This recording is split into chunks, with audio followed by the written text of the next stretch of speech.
Hey there, thank you so much for clicking on this video. You are about to watch the latest coverage, but before you do, portable.tv/download, that is our brand new app platform. You'll get a sneak peek, exclusive content, one-of-a-kind app experience really that you can't get anywhere else. And now onto the video you came here to see. And the NTSB is hard at work in Calabasas, California at the site of the deadly helicopter crash that killed NBA superstar Kobe Bryant, his daughter, and 7 others. While fog appears to be the leading theory behind the wreck, nothing is off the table, including any possible malfunction of the chopper itself. Now, this chopper is a Lockheed Martin subsidiary, a Sikorsky S-76B is apparently the workhorse of helicopters. First developed back in the late 1970s, it has since undergone many facelifts and updates. It's outfitted for use by search and rescue teams, all the way to being dressed up to carry heads of state, VIPs, and celebrities. Now, Bryant's chopper was made in 1991, operated by Island Express Holding Corporation, and typically costs about $13 million. So what might investigators find and when? To better explain, we'll turn to former NTSB official Jamie Finch, who's going to weigh in.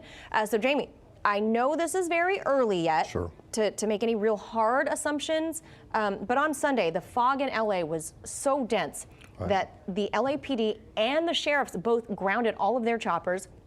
Flights at LAX were delayed as well, but this Express Holdings Corp was authorized on visual flight rules, VFR, only. So why did the FAA allow Kobe's chopper to continue if visual flying was almost impossible?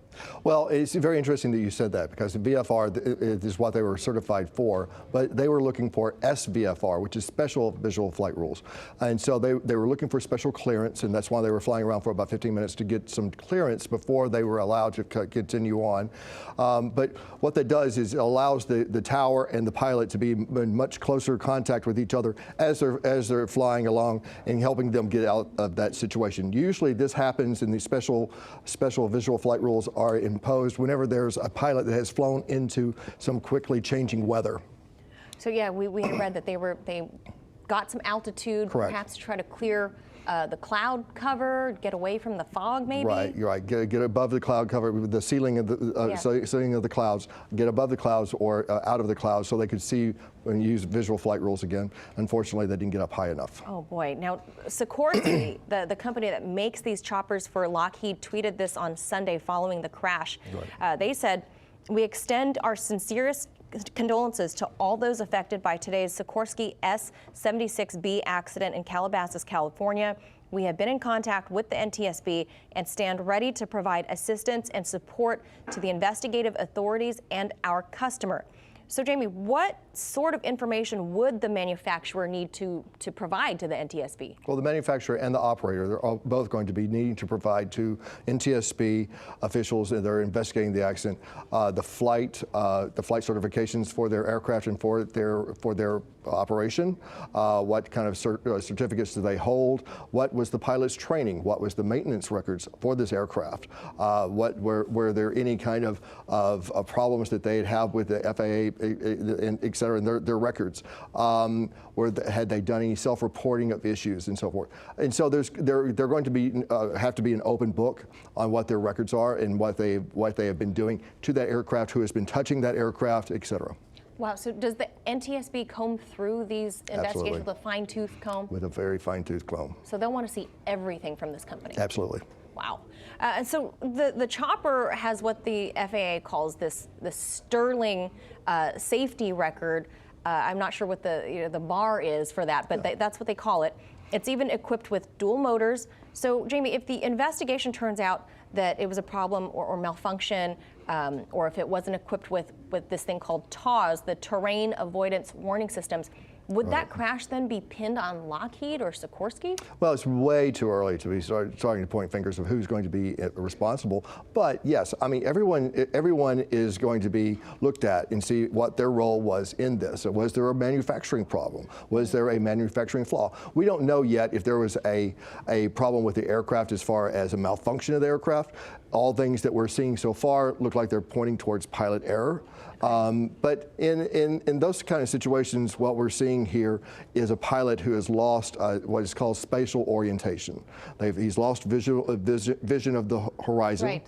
and he doesn't know which way he's flying. I've spoken to pilots and friends and instructors from the civilian and military with 32 plus years of experience that have said that the way that he was banking and the rate of descent that he was going, that obviously gave an indication that he did not know which way was the horizon, which way was up. We've heard this before about loss of spatial recognition with, for example, John F. Kennedy Jr., if you remember. Absolutely. It's very similar. He was disoriented. It is very similar.